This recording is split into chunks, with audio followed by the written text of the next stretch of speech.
세무사님, 큰일 났어요. 오늘 아침에 국세청에서 전화가 왔답니다. 5년 동안 모아둔 현금을 아들 결혼자금으로 입금했더니 조사한대요. 제 돈인데 이런 일이 정말 가슴이 철렁했어요. 지난달 저의 오랜 친구 박순자 씨가 떨리는 목소리로 사무실에 들어서며 한 첫마디입니다. 순자 씨는 오랜 시간 매달 용돈을 조금씩 모아 현금으로 보관하다가 아들 결혼자금으로 한꺼번에 은행에 입금했는데 불과 이틀 후에 국세청에서 연락이 왔다고 했습니다. 그녀의 눈에는 두려움과 당혹감이 가득했습니다. 순자 씨처럼 자신의 정당한 돈을 입금했을 뿐인데 갑자기 세금 조사라는 두려운 상황에 놓이는 분들이 요즘 점점 늘고 있습니다. 사실 이런 일은 우리 주변에서 자주 일어납니다. 지난 20년간 세무사로 일하며 이러한 사례를 수백 건 이상 접해왔습니다. 특히 최근 몇 년 사이 금융감시 시스템이 강화되면서 정당한 자금임에도 불구하고 의심을 받는 경우가 크게 증가했습니다. 이런 상황에서 적절한 대응 방법을 모른다면 불필요한 세금 부담이나 긴 조사 과정으로 인한 스트레스를 겪을 수 있습니다. 여러분도 이런 경험이 있으신가요? 아니면 혹시 주변에서 이런 이야기를 들어보셨나요?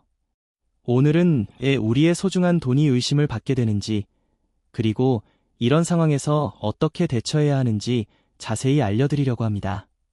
안녕하세요. 한의형 세무사입니다. 20년간 세무 현장에서 수많은 분들의 세금 문제를 해결해 드렸습니다. 세금은 칼이 아니라 방패라는 철학으로 일해왔고 노무와 함께 살면서 평범한 시민들의 재산을 지키는 일에 보람을 느끼고 있습니다. 특히 어르신들이나 세금에 대한 지식이 부족한 분들이 불필요한 부담을 지지 않도록 돕는 일에 큰 사명감을 갖고 있습니다. 시작하기 전이 정보가 더욱 많은 분들께 도움이 되실 수 있도록 구독과 좋아요 눌러주시면 감사드리겠습니다. 또한 제가 드리는 정보가 필요한 가족이나 지인이 있다면이 영상을 꼭 공유해주세요. 그분들의 재산을 지키는 열쇠가 될 수 있습니다. 뜻밖의 손님, 서울 성동구의 조용한 세무사무실, 창 밖으로는 가을비가 세차게 내리고 있었습니다. 오전 9시가 조금 넘은 시간머리를 질끈 묶은 여성 정미자 씨가 제 사무실 문을 열고 들어왔습니다. 평소에 은화한 미소를 짓던 미자 씨의 얼굴이 이날은 유난히 어두웠습니다. 손에는 비에 젖은 우산과 서류가 든 가방을 들고 계셨고 눈가에는 피로함이 역력했습니다. 대무사님, 이 돈 제가 피땀 흘려 모은 건데 국세청에서 전화가 왔어요. 무슨 일이래요? 미자 씨의 목소리가 떨렸습니다. 그녀의 손에는 통장 사본과 메모지가 들려 있었고 눈가에는 불안함이 가득했습니다. 저는 미자 씨에게 자리를 안내하고 따뜻한 차 한 잔을 건네며 천천히 자리에 앉으시라고 했습니다. 창 밖으로 비가 더 세차게 내리기 시작했고 사무실 안은 유난히 조용했습니다. 미자 씨 먼저 깊게 숨을 한번 들이쉬고 내쉬어 보세요. 그리고 무슨 일인지 차근차근 말씀해 주시겠어요? 미자 씨는 잠시 눈을 감고 심호흡을 한 후 떨리는 손으로 통장을 펼쳤습니다. 그녀의 손가락이 통장의 특정 부분을 가리쳤습니다. 최근 입금 기록이었습니다. 제가 20년 동안 용돈이랑 퇴직금 일부를 모아뒀거든요. 월급에서 조금씩 떼어 모으고 명절 때 자식들이 준 용돈도 아껴서 모았어요. 그걸 딸아이 전세 자금으로 얼마 전에 3천만 원을 입금했어요. 딸이 다음 달에 결혼하거든요. 이자 씨는 잠시 말을 멈추고 깊은 숨을 내쉬었습니다. 그리고 다시 이야기를 이어갔습니다. 그런데 어제 국세청에서 전화가 왔더라고요. 출처를 증명하라면서요. 처음엔 사기 전화인가 싶었는데 제 주민등록번호 끝자리까지 알고 있더라고요. 정말 국세청이었나 봐요. 미자 씨의 눈에 눈물이 고였습니다. 그녀에게 이 돈은 그저 딸을 위한 소중한 마음이었을 뿐인데 갑자기 불법이나 탈세를 의심받는 상황이 된 것이었습니다. 정말 무서웠어요. 평생 성실하게 살아왔는데 내 돈인데 왜 조사받아야 하는지, 혹시 세금을 더 내야 하나요? 아니면 벌금이라도 내야 하나요? 미자 씨의 손이 미세하게 떨리는 것이 보였습니다. 평생 법 없이 살아온 성실한 시민이 갑작스러운 조사 소식에 받은 충격이 얼마나 컸을지 느껴졌습니다. 저는 미자 씨의 손을 부드럽게 잡으며 말했습니다. 미자 씨, 걱정하지 마세요. 이런 일은 요즘 흔히 일어나고 있어요. 미자 씨가 잘못한 게 아니랍니다. 법이 바뀌어서 생긴 일이니까요. 오늘 제가 천천히 설명해 드릴게요. 그리고 어떻게 해결할 수 있는지도 알려드리겠습니다. 미자 씨의 표정이 조금 편안해졌습니다. 비록 여전히 불안해 보였지만 적어도 희망의 빛은 보인 듯했습니다. 우리가 몰랐던 감시 시스템 사무실 창문으로 비 내리는 거리가 보였습니다. 빗방울이 창문을 타고 흘러내리는 모습이 마치 미자 씨의 눈물 같았습니다. 저는 차분한 목소리로 천천히 설명을 시작했습니다. 미자 어머님, 우리나라엔 현금 거래를 자동으로 보고하는 시스템이 2개나 있어요. 그냥 감시가 아니라 법이 그렇게 바뀐 거예요. 2006년부터 시작되어 점점 강화되어 왔죠. 저는 컴퓨터 모니터를 미자 씨 쪽으로 돌려 관련 법규를 보여주었습니다. 그녀는 안경을 고쳤으며 화면을 주에 깊게 바라보았습니다. 첫 번째는 CTR이라고 하는 고액 현금 거래 보고 시스템입니다. 하루에 1,000만 원 이상 현금 거래가 발생하면 은행은 의무적으로 금융정보 분석원 FI에 보고해야 해요. 이건 자동으로 이루어지는 거라 은행 직원의 판단이 들어가지 않습니다. 저는 관련 규정이 나와 있는 페이지를 가리키며 설명을 이어갔습니다. 두 번째는 STR 의심거래 보고 시스템이죠. 이건 금액에 상관없이 거래 패턴이 이상하다고 판단되면 은행 직원이 직접 보고하는 겁니다. 예를 들어 평소와 다른 패턴의 입출금이 있거나 설명하기 어려운 자금 이동이 있을 때 보고됩니다.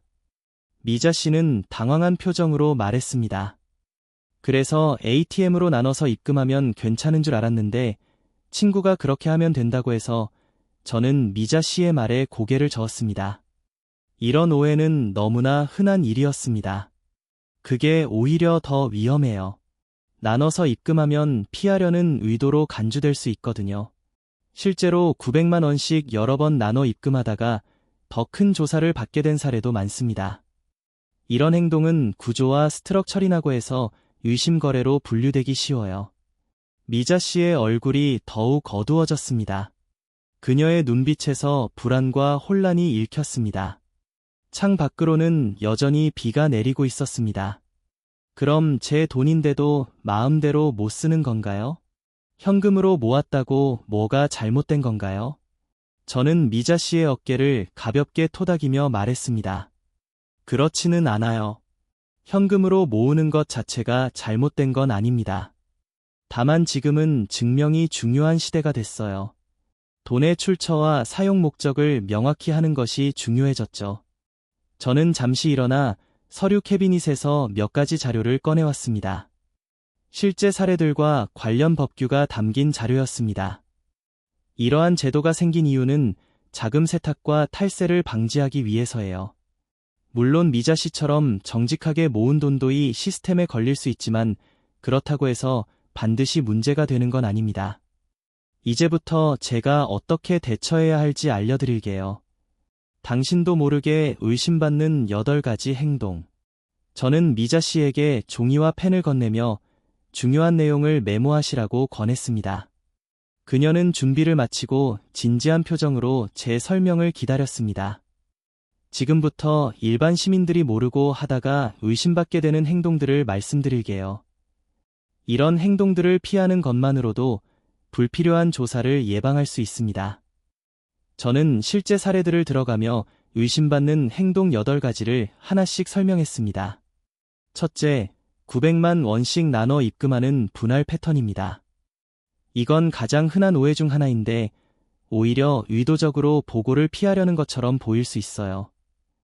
지난해 재담자 중 한 분은 1,000만 원을 입금하지 않으려고 900만 원씩 2번에 나눠 입금했다가 오히려 의심거래로 지목되었습니다. 미자 씨는 놀란 표정으로 고개를 끄덕였습니다. 그녀도 이런 생각을 했던 것 같았습니다. 둘째, 소득 대비 과도한 입금이에요. 월급이 300만 원인데 갑자기 3천만 원을 입금하면이 돈이 어디서 났지? 라는 의문이 생기는 거죠. 특히 갑자기 큰 금액이 입금되면 그 출처에 대한 의문이 생길 수밖에 없습니다. 저는 잠시 숨을 고르고 이어서 말했습니다. 셋째, 평소와 다른 거래 스타일이에요. 미자 씨가 평소에 현금 거래가 거의 없었는데 갑자기 큰 금액을 현금으로 입금하면 이상하게 보일 수 있어요. 은행 시스템은 고객의 평소 거래 패턴을 분석하고 있거든요. 미자 씨는 메모를 하며 걱정스러운 표정을 지었습니다. 저는 그녀가 조금 더 편안해질 수 있도록 따뜻한 미소를 지으며 설명을 계속했습니다. 넷째, 입금 목적을 말하지 않으려는 태도입니다. 은행에서 물어볼 때 명확히 답변하지 않으면 의심을 살 수 있어요. 그냥 제 돈이니까요라고 대답하기보다는 딸 결혼 자금입니다라고 구체적으로 말하는 것이 좋습니다. 저는 창밖에 비를 잠시 바라보다가 다시 설명을 이어갔습니다. 비가 조금 잦아든 것 같았습니다. 다섯째, 여러 은행을 돌며 조금씩 입출금하는 패턴이죠. 이건 추적을 피하려는 것처럼 보일 수 있습니다. 실제로 한 은행에서 거래하는 것보다 여러 은행을 이용하면 더 의심받기 쉽습니다. 여섯째, 빨리 처리해 달라는 성급함이에요. 오늘 꼭 처리해 주세요라고 재촉하면 왜 서두르는지 의심받을 수 있습니다. 특히 대출이나 송금을 서두르는 경우 더 주의 깊게 살펴봅니다. 미자 씨는 고개를 끄덕이며 진지하게 메모를 이어갔습니다. 그녀의 표정에서 점점 이해의 빛이 보였습니다. 일곱째, 현금만 고집하는 태도죠. 요즘은 계좌이체나 카드 사용이 일반적인데 현금만 고집하면 왜 흔적을 남기기 싫어하지? 라는 의문이 생길 수 있어요.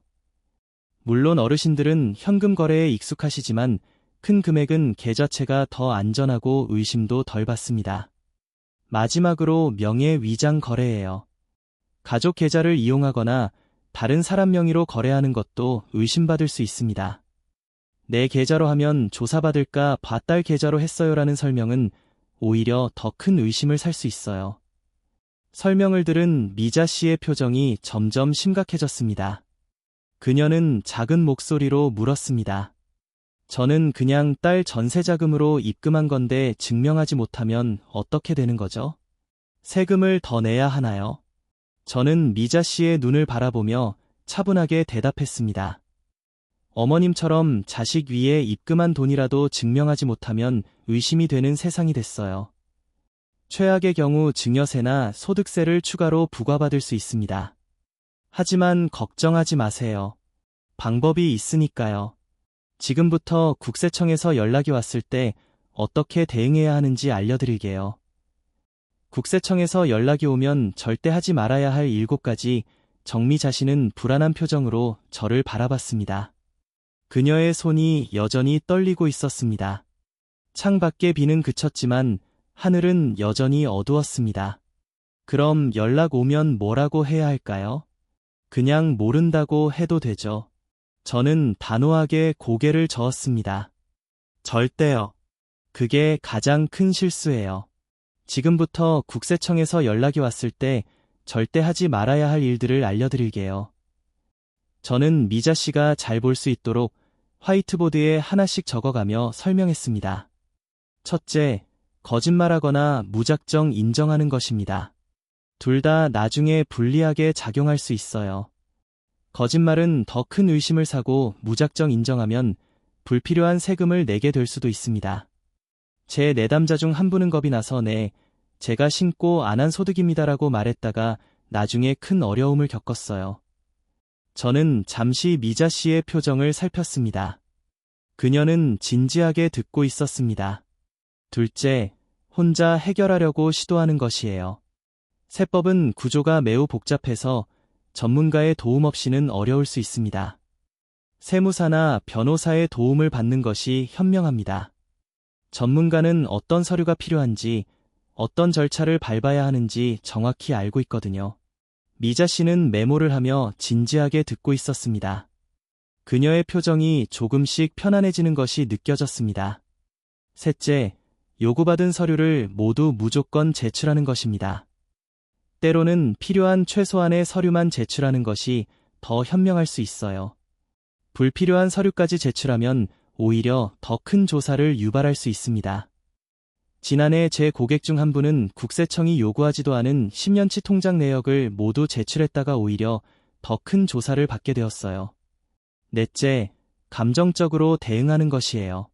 조사관은 감정이 아니라 근거를 봅니다. 화를 내거나 억울함을 호소하기보다는 차분하게 사실을 설명하는 것이 중요해요. 왜 나만 조사하느냐고 항의하기보다는 이 돈은 이런 출처에서 왔습니다라고 설명하는 것이 효과적입니다. 창 밖으로 햇빛이 조금씩 비치기 시작했습니다. 마치 미자 씨의 표정이 밝아지는 것처럼 느껴졌습니다. 저는 잠시 물 한 잔을 마시고 설명을 계속했습니다. 다섯째, 전화로만 처리하려는 것입니다. 모든 중요한 내용은 반드시 서면으로 남겨야 해요. 나중에 그런 말 안 했다는 상황을 피하기 위해서죠. 국세청에서 전화가 오면 서면으로 보내주시면 답변 드리겠습니다라고 요청하는 것이 좋습니다. 여섯째, 세금 전문가와 상담하지 않는 것입니다. 작은 실수가 큰 결과로 이어질 수 있으니 가능하면 세무사와 상담하세요. 세무사는 이런 상황을 수백 번 겪어봤기 때문에 가장 효과적인 대응 방법을 알고 있습니다. 마지막으로 기한을 놓치는 것입니다. 국세청에서 요구하는 모든 것에는 기한이 있어요. 이 기한을 놓치면 더 불리한 상황이 될 수 있습니다. 특히 과세예고 통지서나 과세 처분에 대한 이 신청은 정해진 기한 내에 해야만 효력이 있습니다. 미자 씨는 고개를 끄덕이며 물었습니다. 그럼 제가 지금 어떻게 해야 할까요? 어떤 증거가 필요한가요? 저는 미자 씨를 안심시키며 말했습니다. 미자 씨의 경우 20년 동안 모은 돈이라고 하셨으니 그것을 증명할 수 있는 자료가 필요합니다. 퇴직금 입금 내역, 월급 통장 내역, 그리고 가능하다면 평소에 얼마나 저축했는지 보여주는 가계부나 메모가 있으면 도움이 될 거예요. 또 자녀에게 전세 자금을 주는 것이 목적이라는 것도 증명할 수 있으면 좋겠네요. 미자 씨는 조금 안심한 듯했지만 여전히 걱정스러운 표정이었습니다. 그런 증거가 없으면 어떻게 하죠? 그냥 현금으로 모았는데 저는 그녀를 안심시키기 위해 따뜻한 미소를 지었습니다. 그런 경우에도 방법이 있어요. 지금부터 알려드릴게요. 문제를 막는 한 가지 비밀. 저는 조용히 서랍에서 종이 한 장을 꺼내 정미자 씨에게 보여주었습니다. 이걸 아셨다면 이런 일 안 생겼을 수도 있어요. 그것은 바로 세법 사전 해석 신청서였습니다. 미자 씨는 의아한 표정으로 그 서류를 바라보았습니다. 이게 뭔가요? 이건 돈을 입금하기 전에 미리 국세청에 물어볼 수 있는 방법이에요. 정식으로 신청하면 국세청이 서면으로 법적 유권 해석을 내주고 신의성실 원칙에 따라 납세자를 보호해줍니다. 저는 서류의 각 항목을 가리키며 설명했습니다. 이 서류를 통해 제가 20년간 모은 돈을 딸에게 줄 예정인데 이것이 증여세 대상인가요? 라고 물을 수 있어요. 국세청은 공식적인 답변을 주게 되고 그 답변에 따라 행동하면 나중에 문제가 생겨도 보호받을 수 있습니다. 미자 씨의 눈이 커졌습니다. 그런 게 있었군요. 그럼 제가 이걸 미리 알았으면 미리 사용 목적과 출처를 밝히고 해석을 받았다면 지금 이런 상황이 안 생겼을 거예요. 하지만 지금이라도 늦지 않았어요. 저는 미자 씨에게 실질적인 도움을 드리기 위해 몇 가지 방법을 더 알려드렸습니다. 9번 없이 126번으로 전화하면 일반 상담을 받을 수 있어요. 홈택스에서도 사전 답변을 신청할 수 있고요. 또 은행에 미리 목적을 설명하면 의심거래로 안 보고 넘어가는 경우도 많습니다. 저는 컴퓨터를 켜고 홈택스 사이트에 접속하여 미자 씨에게 직접 보여드렸습니다. 여기 보세요. 이렇게 홈택스에 접속해서 세법 해석 메뉴를 클릭하면 사전 답변 신청을 할 수 있어요. 신청서를 작성하고 제출하면 통상 30일 이내에 답변을 받을 수 있습니다. 미자 씨는 호기심 어린 눈으로 화면을 바라보았습니다. 그녀에게는 다소 복잡해 보이는 듯했지만 관심을 보이고 있었습니다. 이런 방법이 있었네요. 하지만 저는 컴퓨터를 잘 못 다루는데 걱정 마세요. 세무사가 대신 신청해 드릴 수도 있습니다. 중요한 건 이제부터라도 이런 방법을 알고 활용하는 거예요. 비가 그치고 사무실 창문으로 햇빛이 비치기 시작했습니다. 마치 미자 씨의 표정이 밝아지는 것처럼 느껴졌습니다. 미자 씨, 지금부터 제가 할 일은 미자 씨의 현금이 정당한 소득이었다는 것을 증명하는 거예요. 미자 씨가 오랜 기간 모은 용돈과 퇴직금이라면 증명할 방법이 있을 겁니다.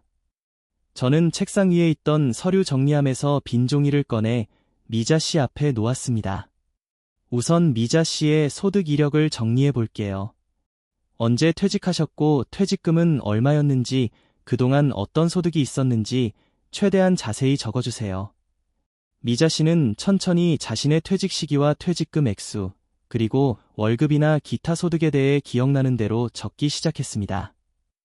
때로는 잠시 생각에 잠기기도 했지만 점점 더 많은 정보를 기억해내는 것 같았습니다. 그리고 가족 중에 미자 씨가 정기적으로 용돈을 받았다면 그것도 적어주세요. 남편이나 자녀로부터 명절이나 생일에 받은 금액도 기억나는 대로요. 미자 씨는 열심히 메모를 했습니다. 그녀의 표정이 점점 더 밝아지는 것이 느껴졌습니다. 좋아요. 이제 미자 씨가 필요한 서류들을 알려드릴게요. 저는 미자 씨에게 필요한 서류들을 알려드렸습니다. 퇴직금 입금 내역, 배우자 월급 통장 내역, 그리고 가능하다면 평소에 용돈을 얼마나 받았는지 기록해 둔 메모나 가계부가 있으면 좋겠어요. 없다면 증인 진술서도 도움이 될 수 있습니다. 증인 진술서요? 네. 미자 씨가 오랫동안 현금을 모아왔다는 것을 알고 있는 가족이나 가까운 지인의 진술서예요. 배우자나 자녀가 어머니가 20년간 용돈을 모아오셨다는 내용의 진술서를 작성하면 도움이 됩니다. 미자 씨는 안도의 표정을 지었습니다. 그녀의 어깨에서 긴장이 조금 풀리는 것이 보였습니다. 그리고 딸의 전세 계약서나 예정 증서가 있다면 그것도 준비해주세요. 입금한 돈의 사용 목적이 명확하면 의심을 덜 받을 수 있어요. 저는 이어서 실제 대응 방법에 대해 설명했습니다. 이제 국세청에서 연락이 오면 어떻게 대응할지 말씀드릴게요. 먼저 전화로 자세한 내용을 말하지 마시고 서면으로 요청해 주시면 답변 드리겠습니다라고 말씀하세요. 그리고 저 같은 세무사에게 연락하셔서 함께 대응하는 것이 좋습니다. 서면 요청이 오면 우리가 준비한 증거들과 함께 이 돈은 20년간 모은 저축과 퇴직금의 일부러 딸의 전세자금으로 사용할 예정입니다라는 내용의 답변서를 보낼 거예요. 미자 씨는 고개를 끄덕이며 희망이 생긴 듯한 표정을 지었습니다. 세무사님 정말 감사합니다. 이제 어떻게 해야 할지 조금 알 것 같아요. 실제 사례로 알아보는 해결 방법. 저는 미자 씨에게 실제 사례를 들려주기로 했습니다. 비슷한 상황에 처한 다른 분들의 이야기가 그녀에게 도움이 될 것 같았습니다. 제가 지난해 상담했던 김영수 씨 사례를 말씀드릴게요. 김 씨는 30년간 택시기사로 일하면서 현금 수입의 일부를 꾸준히 모아오셨어요. 그러다 은퇴 후 요양원에 계신 어머니의 의료비로 4천만 원을 한 번에 입금했죠. 미자 씨는 귀를 기울여 듣고 있었습니다. 그런데 국세청에서 출처를 증명하라는 연락이 왔어요. 김 씨는 당황해서 저를 찾아오셨고 우리는 다음과 같은 방법으로 대응했습니다. 저는 화이트보드에 대응 방법을 하나씩 적어가며 설명했습니다. 첫째, 택시 운전 경력 증명서와 소득 신고 내역을 준비했어요. 둘째, 평소 현금을 모아두던 금고 사진과 가족들의 진술서를 모았습니다. 셋째, 어머니의 요양원 입소 증명서와 유료비 청구서를 준비했죠. 이 모든 자료를 모아 이 돈은 30년간 택시 운전으로 번 정당한 소득의 일부를 저축한 것이며 어머니의 의료비로 사용할 예정입니다라는 답변서를 보냈어요. 미자 씨의 얼굴에 희망의 빛이 번졌습니다. 그 다음엔 어떻게 됐나요? 국세청에서 검토 후 소명이 충분하다는 결과를 통보해 왔어요. 추가 조사나 세금 부과 없이 사건이 마무리됐죠. 저는 또 다른 사례도 들려주었습니다. 또 다른 사례로 박명자 씨는 30년간 시장에서 채소를 팔며 번 돈의 일부를 계속 현금으로 보관하다가 손자의 유학비로 5천만 원을 입금했어요. 역시 국세청에서 연락이 왔죠. 박 씨의 경우는 소득 증명이 어려웠어요. 시장 상인이라 정확한 소득 기록이 없었거든요. 그래서 우리는 시장 상인의 회원 증명서, 시장에서 찍은 오래된 사진들, 그리고 20년 넘게 알고 지낸 다른 상인들의 진술서를 모았습니다. 또한 손자의 해외대학 입학 허가서와 학비 청구서도 함께 제출했어요. 결과적으로 국세청은 충분한 소명이 되었다고 판단하고 사건을 마무리했습니다. 미자 씨는 이제 훨씬 더 안심한 표정이었습니다. 그녀의 눈에서 희망의 빛이 보였습니다. 정말 다행이네요. 저도 그렇게 할 수 있을까요? 물론이죠. 미자 씨의 경우도 비슷하게 접근할 수 있어요. 중요한 건 정직하게 사실을 밝히고 가능한 모든 증거를 모으는 거예요. 미래를 위한 현명한 준비 방법. 저는 이제 미자 씨가 앞으로 이런 상황을 예방할 수 있는 방법을 알려드리고 싶었습니다. 미자 씨, 이번 일을 계기로 앞으로는 더 현명하게 자금을 관리하는 방법을 알려드릴게요. 저는 컴퓨터에서 간단한 표를 만들어 미자 씨에게 보여주었습니다. 첫째, 현금으로 모을 때도 기록을 남기세요. 간단한 가계부에 오늘 5만 원 저축이라고 적는 것만으로도 나중에 큰 도움이 됩니다. 둘째, 큰 금액을 이동할 때는 미리 준비하세요. 갑자기 큰 돈을 입금하기보다는 입금 몇 달 전부터 조금씩 준비하는 것이 좋습니다. 미자 씨는 진지하게 고개를 끄덕이며 메모를 했습니다. 셋째, 자금의 출처와 용도를 명확히 하세요. 은행에 가기 전에 이 돈은 20년간 모은 것이고 딸 전세 자금으로 쓸 예정입니다라고 미리 설명하는 것이 도움이 됩니다. 넷째, 가능하면 현금보다는 계좌 이체를 활용하세요.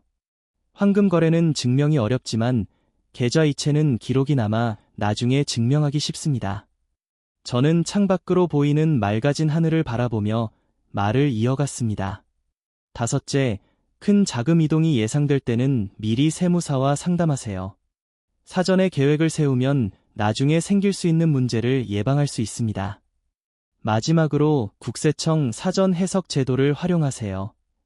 큰 금액을 움직이기 전에 미리 국세청에 물어보면 나중에 문제가 생길 가능성을 크게 줄일 수 있습니다.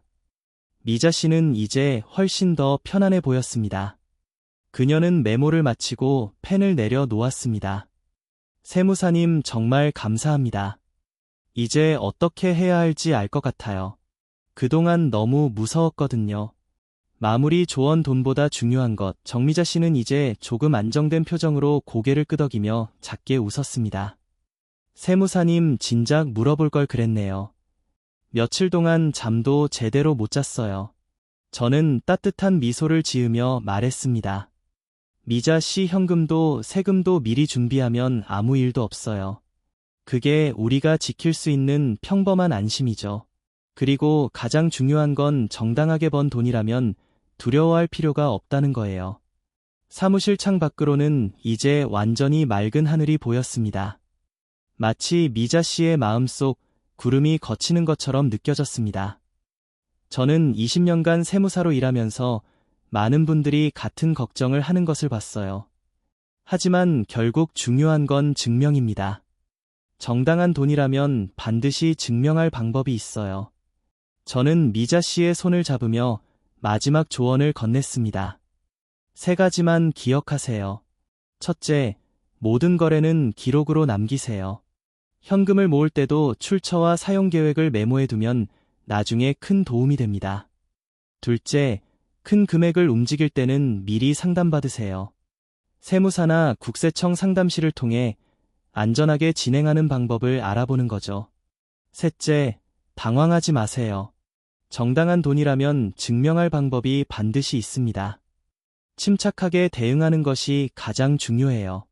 미자 씨는 이제 한결 마음이 가벼워진 듯했습니다. 그녀의 표정에서 이전의 불안과 두려움이 사라지고 대신 자신감과 안도감이 느껴졌습니다. 세금은 우리의 의무이지만 그렇다고 불필요한 세금을 내야 한다는 뜻은 아니에요. 정당한 돈이라면 당당하게 증명하고 불필요한 세금 부담을 줄이는 것도 시민의 권리입니다.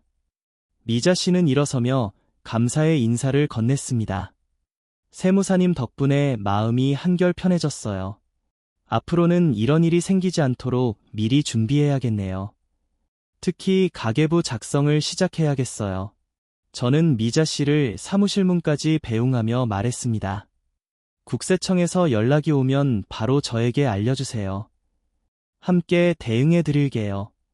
그리고 필요한 서류들 준비하는 것도 혹시 주변에 비슷한 상황에 처한 분들이 있다면 오늘 배우신 내용을 나눠주세요.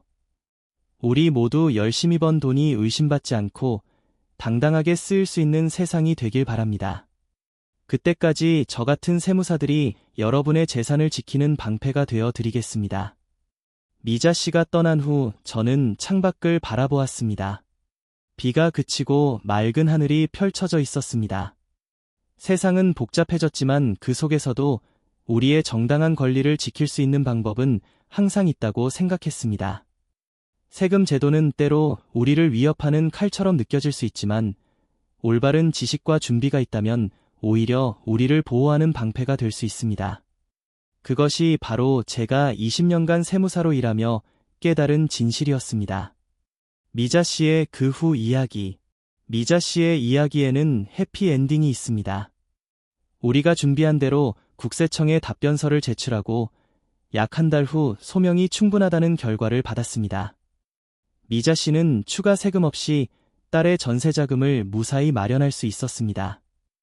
더 중요한 것은 미자 씨가 이제 재정관리에 더 자신감을 갖게 되었다는 점입니다. 그녀는 이제 가계부를 꾸준히 작성하고 큰 자금 이동이 있을 때마다 미리 계획을 세우고 있습니다. 이런 변화는 미자 씨뿐만 아니라 그녀의 가족과 주변 사람들에게도 영향을 미쳤습니다. 미자 씨는 자신이 배운 지식을 주변의 친구들과 나누며 그들도 더 현명한 재정 관리를 할 수 있도록 돕고 있습니다. 저는 이런 미자 씨의 모습을 보며 세무사로서 큰 보람을 느꼈습니다. 세금은 복잡하고 때로는 두렵게 느껴질 수 있지만 올바른 지식과 준비가 있다면 우리 모두가 당당하게 자신의 재산을 지킬 수 있다는 것을 다시 한번 확인했습니다. 오늘의 영상이 여러분께 작은 도움이라도 되었기를 바랍니다. 제 이야기를 듣고 어떤 생각이 드셨나요? 혹시 정보가 도움이 될 만한 주변 분들이 계신다면 영상을 공유해주세요. 구독과 좋아요도 잊지 말아주세요. 행복한 하루 되시길 바랍니다. 감사합니다.